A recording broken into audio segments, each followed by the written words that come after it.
Hello and welcome to Identity Office Hours. I'm your host, Mike Schwartz, founder of Glue, and today is episode 79. It's our first rescheduled live stream, so something happens once every time. This is our first time. It's on Friday, not on Thursday, but I'm glad if anyone is out there. Thank you for coming a day late. The topic today is authorization for the modern enterprise, and our guest today is Gal Halemsky, co-founder and CTO of PlainID. Welcome, Gal. Thank you. Thank you for inviting me. So before we dive into the topic at hand, why don't you tell us a little bit about your background and how you came to co-found PlainID? Yeah, sure, absolutely. So my background starts in the Israeli IDF army, right? Computer science, computing programming, and computer education. And that's how I started with cybersecurity specifically. Um, that took several years, but then I left to join the startup community within Israel. I worked with multiple companies, including CyberArk, which probably a lot of you know, and other companies as well. So Memcom, probably a lot are not familiar with that company, but it was one of the first single sign-on and access control solutions. What was it called? um, Memco. It was later acquired and Hmm. reacquired by Computer Associates. Okay. Yeah. So a lot of cybersecurity and identity and access management background. I also did some freelance consulting for a while when I needed to do a bit less traveling. And as part of that, I met my current co-founder in Plain ID, and we acknowledge there is a gap in the market, in the identity and access management market, where many companies are struggling to deploy identity and access management solutions, but still they are not able to fully get control of identities and what identities can do. And this is my current chapter, Plain ID, co-founded Plain ID, led the technology, the product at Plain ID, still doing so. And I believe there's really a very interesting opportunity in the market. And I still see customers struggling in that same place. And we need to help them find a solution, right? What year was it that you founded PlainID? Wow, it was like 9 years ago, something like that. Okay.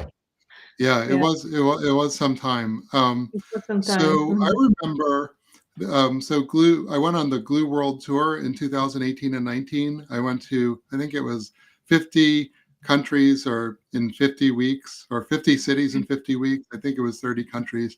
And when I was in Tel Aviv, I actually came for a visit, Yes, and now so it's about 5 years ago now. And yes, it so was. I'm kind of wondering in the back of my mind, um, sort of what's changed in that time from 2000, especially in the last 5 years. What changes have you seen in the market since you started, but especially in the last 5 years or so? Yeah. I Okay. So that's really interesting because I do believe and I see there has been a shift in this market specifically. First of all, in authorization, we tend to be very technical, right? And we like to talk about those three acronyms about PDP and FIP and all those three-letter description of component. But basically, we used to think about that as a single solution. But we do see decoupling of administration of policies, management of policies, and the decision of when using policies and the information that supports the policies. Now, this decoupling is very important because there's also a shift on where the focus is. If in the past the focus was on the best engine which is out there, which is important, right? You want to make good decisions from your policies. They need to be very performance adaptable. They need to be scalable and all of that. But as we know in the identity and access management market, and we have both been in that for quite some time, the main reason customers want to adopt something or the problem they're trying to solve is understanding what's going on. Leads to management of policies, governance of policies, understanding which policies are out there. So I'm looking at this decoupling of the technology and the focus which is shifting towards administration. And now we see new opportunities in the market. And that leads to how the solutions should build themselves as well. Not only focusing on what used to be externalized authorization solution, but rather focusing on the broad support of managing policies wherever they are. And policies can be in many different places, in many different technologies. In fact, we do see some of the more advanced vendors including an internal engine, policy engine within their technology. And that's fine. That's development in the market. It only leads to where the focus of the problem should be. And that is the management of all those policies. Right. I hope it makes And sense. actually, no, this is a really good point, and I want to focus into the different roles in an enterprise who might be interested or might actually intersect with policy management. But before we get there, I actually wanted to ask you about a little bit of jargon. So we have RBAC, we have ABAC, we have relational-based access control, but I noticed on Plain ID's site, it says PBAC. Yes.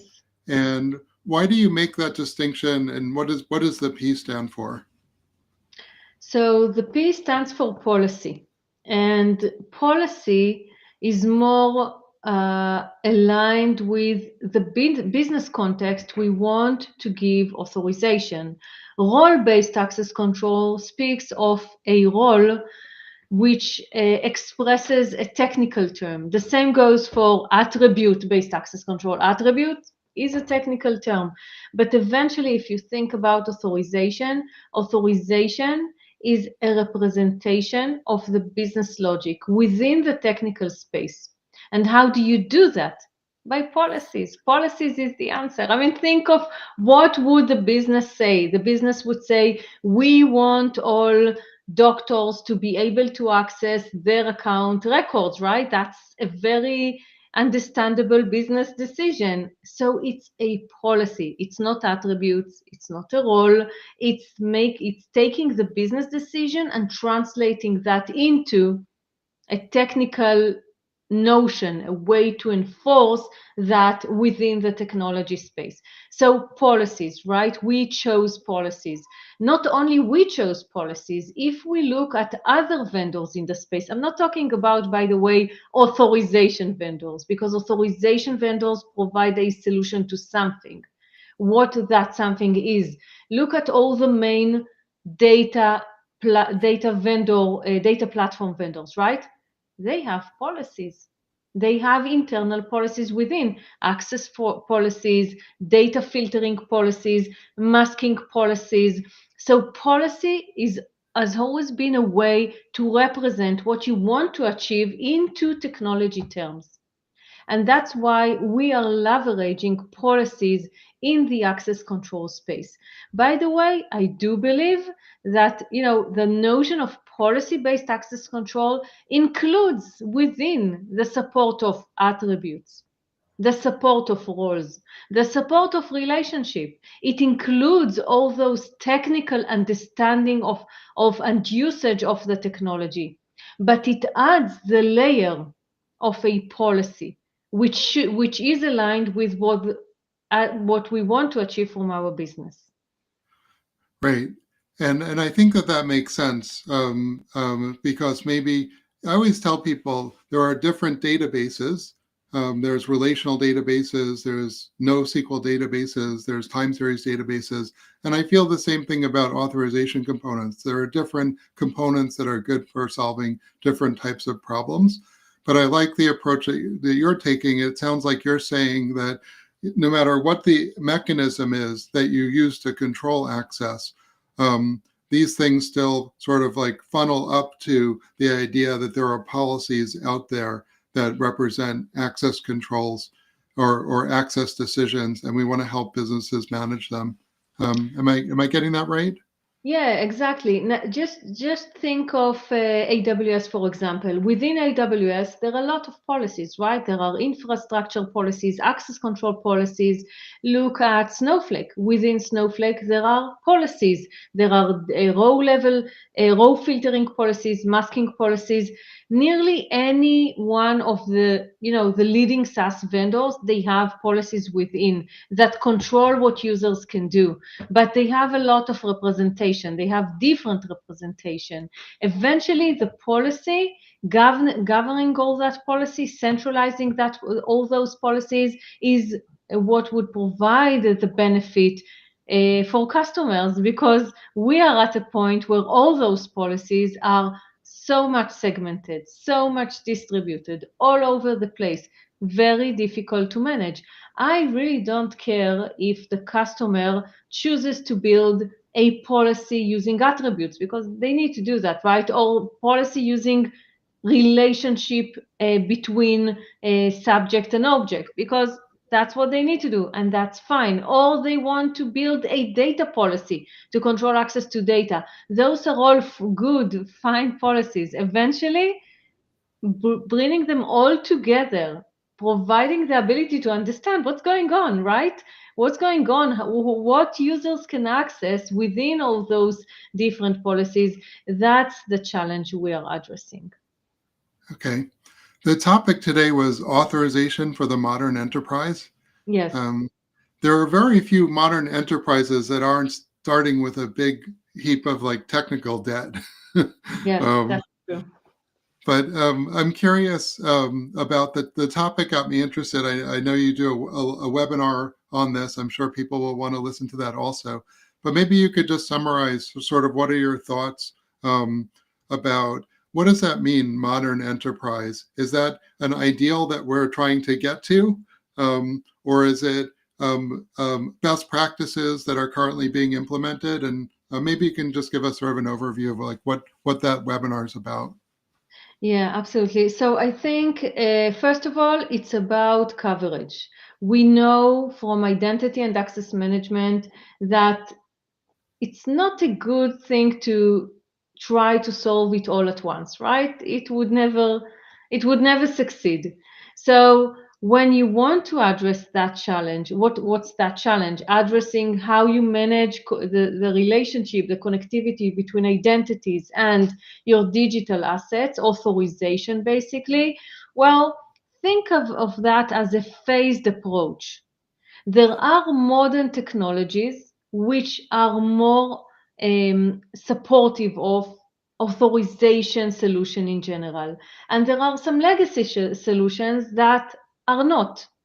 And again, that is fine. When we think of a modern enterprise, authorization for a modern enterprise is the ability to include all of those different technologies under that same umbrella. Some would get more a fine-tuned solution, more granular solution. Some would not, but still you would be able to capture the majority under your authorization solution. An authorization solution doesn't tell you what you must do. An authorization solution enables you to work with your current technology. It supports the different technology stacks which you already have in place. And that's really authorization for the modern enterprise. I think it's very much similar to the way identity and access management started. Back then, right, there were so many different ways to manage identities, and scheme did not exist yet. There was no standard at all. But today there is standard, but it took us some time to get there. It took us some time to build those standards. So when we started implementing identity and access management, which is now identity and access governance, we said for some applications, we'll provide better coverage, for some, a bit less. And that's where authorization is. It's still young. The area is still young, it's adapting. There's no standard in the place, though there are some discussions on that. So if you want to really move forward, if you want to leverage authorization the best as you can to support your business, you need to consider a gradual approach. You need to consider the best coverage you can for the new technologies, for the modernization part of your organization, and sufficient coverage for the more legacy stuff. So there's a technology out there for instrumenting Java classes so that we can get performance metrics. Like if you want to know what method is running slow, you can take like a jar file, you can instrument it, and you haven't changed anything in the code. You're just sort of watching it. And I'm wondering if you said something to the effect of authorization doesn't necessarily mean making a decision. Are there some of these apps where the goal isn't to actually change how they authorize, but just to observe what they're doing and log what they're doing so we have an idea? That's an interesting idea. So yes, obviously this can be part of that. Just observing. I think eventually, step one for many customers is to understand what's going on, and then to be able to manage, and then of course to be able to enforce. There are those three steps an organization need to go through. Can they do what you just mentioned? Maybe. I don't know. In some cases, it's very simple, right, to discover what's going on. In some cases, it's not that simple to discover what's going on. Again, this is one of the more developing spaces that I currently see. However, in many of the newer technologies, in the new SaaS applications, they already have policies within. They have a policy engine, they have a policy language of their own, and that's easy to support. That's more easy than others. If you're asking about a legacy Java application, probably much, much more difficult. You know, the Plain ID platform, when I looked at the, actually, let me share real quickly. I stole this from one of your data sheets. Yeah. You're probably familiar with this diagram. Sort of shows the components of the Plain ID platform. And there's different components here. There's policy lifecycle management, let's say authoring, perhaps an authoring tool, or revision control. Then there's policy implementation, there's governance. So there's really a couple of segments here that's serving different markets. And let me actually switch to a different slide and say, I have another screenshot. This is one of my recent slides, and it talks about sort of the different people within an organization who might interface with policies and with authorization. So we have developers, we have architects, we have auditors, who aren't necessarily technical. We have operations deployment people, and we have the poor end users who get stuck in these things that we build. And I'm probably missing some here too. But I'm wondering if you could talk about like relating Plain ID. Do you focus on a particular set of these? Like who would you say Plain ID is focusing their messaging and the product towards? Like all of these people, or how does it work exactly? Because it's such a big market. Yeah, it is. It is. So first of all, we are focusing on the enterprise or security architect. Why? Because we aim to provide wider coverage. And architects understand the technical challenges within their organization. They're looking to find a solution that can answer the application access control requirement, as well as APIs, microservices, and data. And they understand it's not always the same solution. You can't control fine-grained access to data the same way as you do for microservice space or APIs, right? Or an application. Those solutions are different. But if you understand that management can be unified, and only the control is adapted to the technology, then that provides opportunities. That provides opportunities to simplify the solution and to provide additional value overall to your organization. Therefore, we start with the architect. The architects are looking for solutions such as this because that's in their space to address. And also, if this is a security architect, the added value of security controls embedded already in place. It's not only authorization as a mean to adjust to the business requirements. It's also a means to make sure compliance, security controls are in place the way they should be implemented, controlled by the organization, not by the specific developer. So that those are the main personas, I would say. I, I like what you're saying because our audience is security architects. So this Oh, is okay. music to our ears. But at the same time, I wonder if anyone actually listens to us sometimes because we like to say stuff. And then I feel like a lot of times the developers, like sometimes it's hard to push down technologies because I say, oh, this is great. And the developers are like, oh, no, this sucks. And that's it, you're Yeah, over.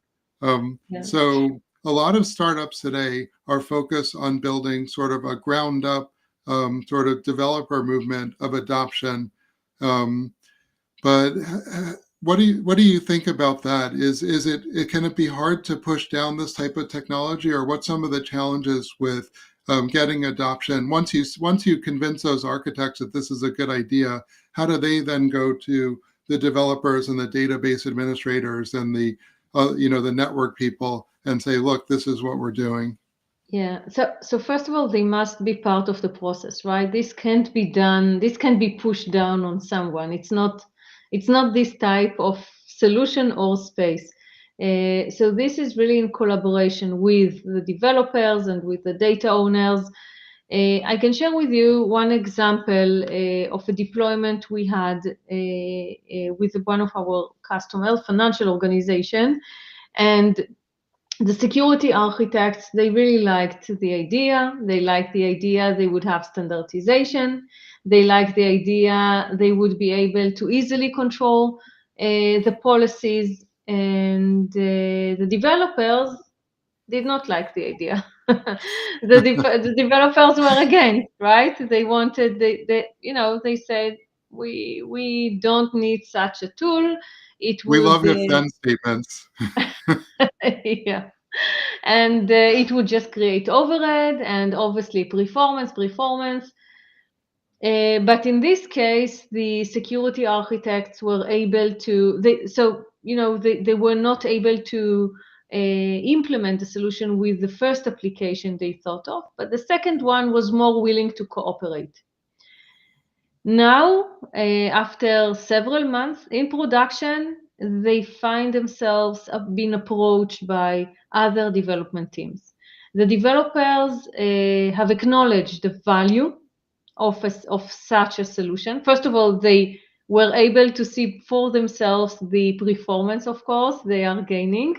They were able to see the reduction they are gaining from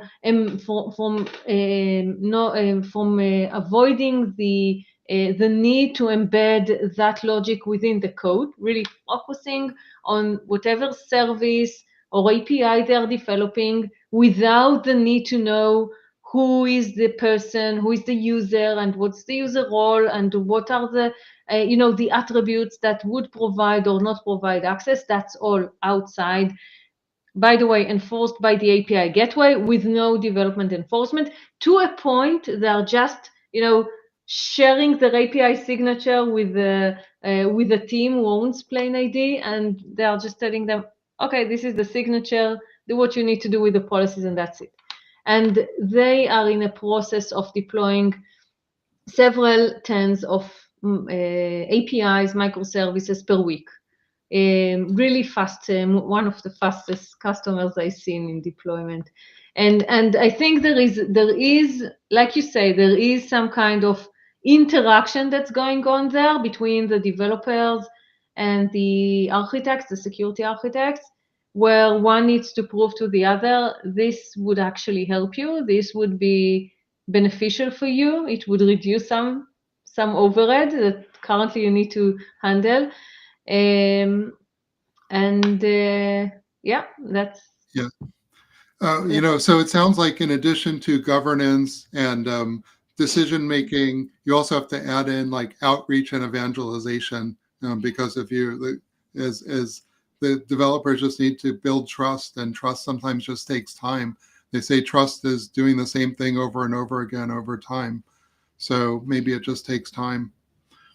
I want to pivot a little bit towards one area where only you and Axiomatics, I think, could have an answer to this, because you're the only two companies that have actually been around long enough. But Styra, so some having been in the identity industry for a while, it seemed like the authorization market was sort of just not developing as fast as we wanted. And I think that was because, as you pointed out earlier, the foundation of authentication and identity wasn't there, and it was hard to sort of progress in identity or in authorization before we had this sort of foundational layer of identity to build on.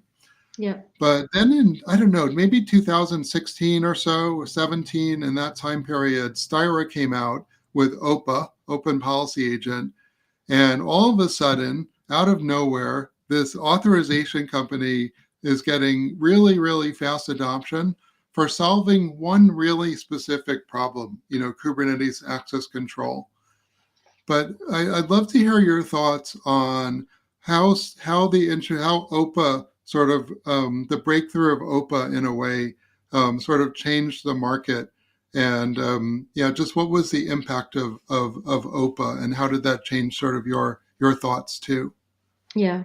So first of all, I welcome OPA. Really, I think it's a very good thing that happened to the market, because it made many of the engineers understand what policies are and what the benefit of policies. Think of what's OPA really all about. It's an engine that has the ability to work with policies, but basically it's still externalizing policies from infrastructure, from code, for whatever. Today, it's the most adopted open source for policies, right, in the market. Mostly used for infrastructure, as far as I know, right? Maybe I don't have all the information, but as far as I know, mostly used for infrastructure use cases. But still, it made a shift in the market. It helped the market to be pushed towards acknowledging policies are needed. There are benefits in policies. And now it enables us to take it to the next level. Policies not only for infrastructure, we understand policies are good. We understand the benefits of policies. Let's use policies where we need them. Let's use policies for data access control. Let's use policies for APIs and microservices and for applications, not only for infrastructure. So it kind of helped build the first step into that market. And by the way, I also think it has placed the foundation for a policy language. Rego, obviously, it's a language you can do whatever you want with it. We have adopted, PlainID have adopted OPA as a structured language for our policies. Our policy as code is expressed in Rego, so it can be processed by OPA, for example. And I think if we look forward, others might follow in the same path, adopting Rego as the language for policies in one way or another, in one capacity or another. So it's beginning to shape itself. The market is beginning to shape itself with a very big push from OPA. Yeah. And I agree. I see OPA mostly in the infrastructure Kubernetes world. But I'm hearing from enterprise customers that they're also looking at how they might expand OPA within for other business applications Yes. too. You mentioned data a couple of times, and I find this area really fascinating because when I talk to customers about zero trust, I say zero trust is everything. It's the front end, the back end, the API gateway, the IDP that's issuing tokens, Mhm. but also the data. But the data has been one of the most elusive places to implement policy. Most databases have their own sort of access control mechanism, so I'm curious to hear more about how you're sort of bridging into the data world, um, and because I think that's one of the most critical pieces of open of zero trust that needs to be addressed to really get a comprehensive policy regime. Yeah, absolutely. It's like the end game of access control. If we think about that, application access control, APIs, microservice, eventually they lead to data, right? So that's that you're providing access to what? Not to the service itself, but what the service entitle you to access. So data is at the end of any identity journey. It has been one of the biggest areas, more challenging to address, but today I think it became easier. It became easier for several reasons. One, the big data vendors, they have policies. Snowflake, Databricks, Google BigQuery, and others, they all have policies. They have data, they have row filtering policies and they have masking policies.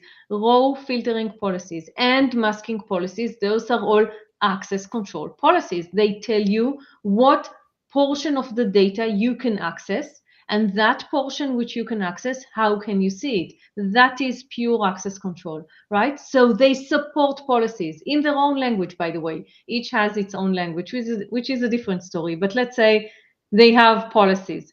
Now, for all the other repositories, Postgres, MySQL, MS SQL, Oracle, whatever, right? All those would typically be accessed by applications, by APIs, by microservices.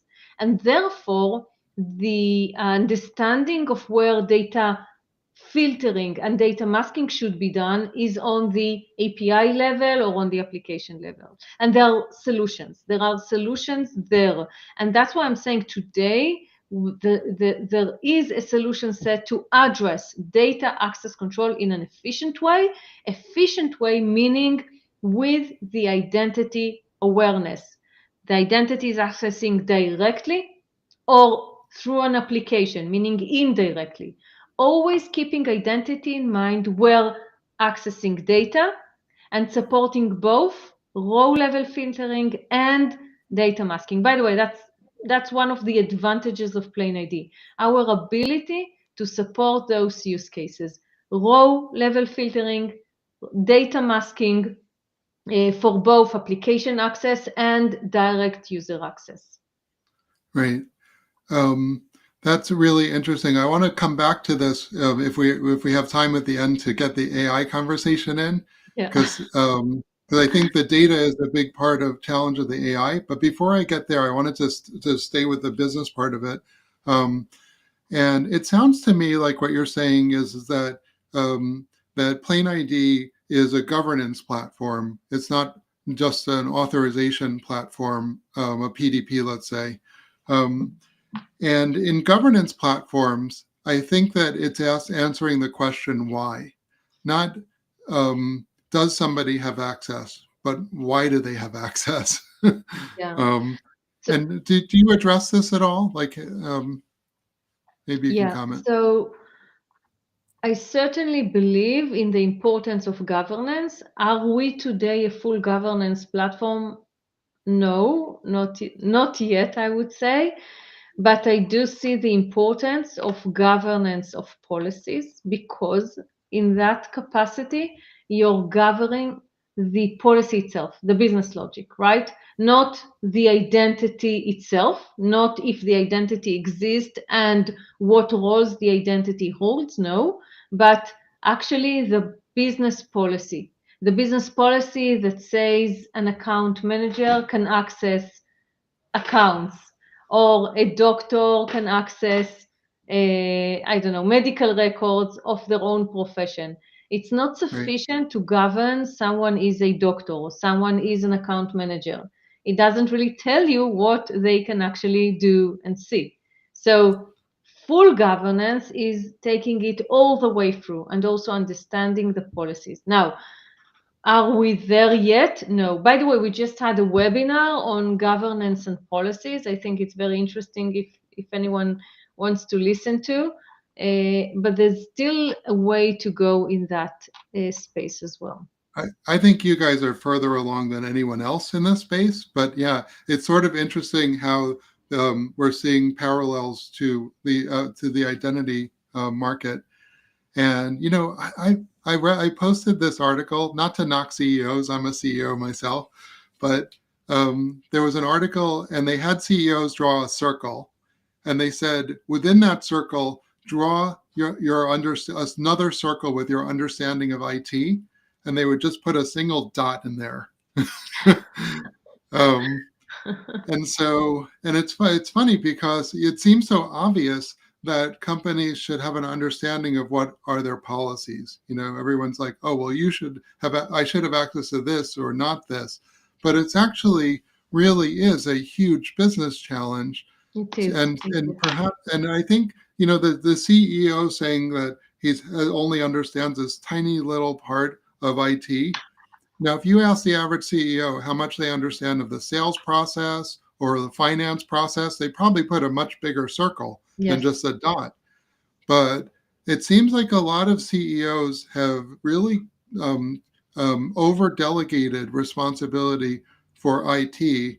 And I believe policies is probably one of the policies, and identity are probably some of the most challenging subcomponents of IT that make even the IT like leaders, sometimes their eyes, you know, glaze over if you get into the details.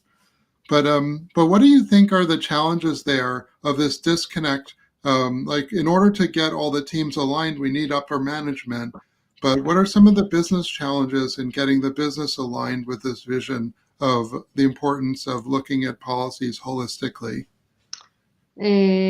So first of all, some are already there. I would say more of the early adopters, they understand the value and they like the vision of policies and what policies can bring to them. So we do see some of the organizations pushing forward with the idea.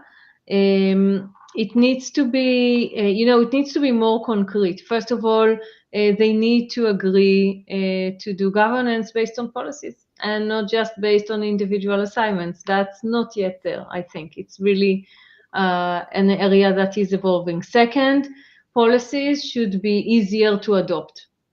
And I do see a big step last year in that space. The way to adopt policies in an easier way. Up until now, it was mostly a lot of over load on development, but now there are other methods. For example, the Plainly authorizers provides a mean for easier adoption of policies, and adoption is a big thing, right? ROI needs to be there. If you invest in something, you need to see it bringing back value to yourself. So that would be a second part to that as well. Policy-based access control has been there for quite some time. It has been slowly catching up. We see adoption in not only customer organizations, but also in vendor adopting policies inside. Still a bit more work needs to be done there. Yeah. And it's like they have to build a whole new business process, because there is a business process for RBAC. We have access or governance tools like SailPoint. We have Yes. access certification campaigns. which I think can be really ineffective if you have to approve accesses for you know 100 reports. Like, good luck with that. Yes. But so I feel like, how do you review policies? Is this policy as code, where the GitHub a revision control, like when we check in code at Glue, it always must be reviewed by like two people. Is policy review more like a GitHub review, or is there some other type of business process? What does the business process look like for policy-based Yeah. access control? So specifically in Plain ID, all policies have both a code representation and the UI more structured representation. Some of our customers prefer to do the review, as you mentioned, from the code representation and approve or decline the policy. But some customers actually like the more structured representation, and they look at the policies from that perspective. All policies are structured into the who, what, and when component, and approve them accordingly. So it really needs to be aligned with the way your organization likes to carry on with the approval process. If the approvers are more on the business side, then go with the structure. Well, I mean, they wouldn't work with the code, right?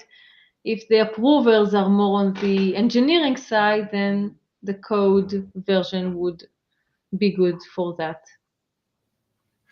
Okay, well, I mentioned we were going to touch on AI, and I feel Yeah. like no live stream is complete without it. Um, there's so many places where authorization intersects with AI. How Yes. will AI agents act on our behalf? How will AI LLMs, collect data when maybe only a set of that data is authorized for a certain portion? There's Yes. just so much to go there, but maybe just give us a couple of quick thoughts before we finish up. Yeah, absolutely. So first of all, there's a lot for authorization and AI. There's a lot of benefits the space can gain from AI, but there's also a lot the space can give to AI. AI creates huge opportunities, but it also presents a lot of risks, right? I consider that part, first of all, I prioritize for my product, I prioritize that part to begin with. And that's where we are, first of all, focusing. We already have what we call a prototype of an AI authorizer. Now, think of that as a bigger data challenge, right? AI enables you easier, more sophisticated access to data, right? And you can ask questions. Can you ask all questions? No, you can't ask all questions because you shouldn't be able to ask all questions. So Well, you that's one. can, but whether you get the right answer is always a, Yeah. a, a surprise. Yeah. So that's one place. What questions can you ask and what questions you can't ask? Now, Right. when you You're, are approved, when you can ask a question, what feeds the answer? Everything feeds the answer? No. Again, there needs to be controls on what exposure you get in the answer that you're receiving from the AI a companion, AI agent, or whatever you're using. And the last thing, once you get the answer, can you see everything in the answer, like filtering? That's the last part, or masking part of the answer. So Plain ID operates today in those three areas: controlling which questions you can ask, controlling what feeds the answer to the questions, and controlling the data which is returned. I think there's a lot more to come in that space. yeah. And Well, that's where we chose to put our initial focus when it comes to AI. Of course, there's a lot more we can do with AI, a lot more, but we'll leave some for later this yeah. year. Next year we maybe have a plain ID AI just episode by itself. Yes, Um, yes, well, I absolutely. just want to leave on this one thought, but everyone's afraid knows about the Terminator, and AI decides to exterminate the humans. And whether or not that happens is based on the rules that we give AI. So this is how important it is that we're able to set up the right rules in which AI can act. because if we don't have the right policies for AI, then literally you get to the Terminator, Yeah. where it decides we're probably worse for the planet, which might not be too off from the truth. Um, but before we're right at the top of it, I promise to get you out on time. I know it's late there. Do you have any last thoughts or action items for the audience? Well, just one last thing. There's a lot new going on with authorization. Authorization is suited to support the modernized business, the modernized organization, and I just encourage organization to look when you have when you have a challenge in place. The challenge wouldn't always sound as an authorization challenge, but when there is an access control challenge, it's probably related to authorization. So have a look, listen, find the right solution that fits you, and obviously look for the best coverage you can get that would support not only what you need now, but also moving forward, because this area is just going to evolve. Yeah, we're just at the start. Okay. Well, thank you for being so flexible and rescheduling on Friday night in Israel. That's very generous of you to volunteer your time. We have Nat Sakamura from OpenID is going to give us an interview on from federation to continuous authentication, OIDF's tools for tomorrow. So Nat is he is, if anyone's an Identirati, he is for sure. So looking forward to that one. I think, and that's a wrap. Well, audience, please hit follow on LinkedIn. We're trying to get to even more, to 1,000 followers on LinkedIn. So please just hit follow on the LinkedIn page. And with that, thank you, audience. Thank you, Gal, for being with us. Thank you. And we'll see you next week.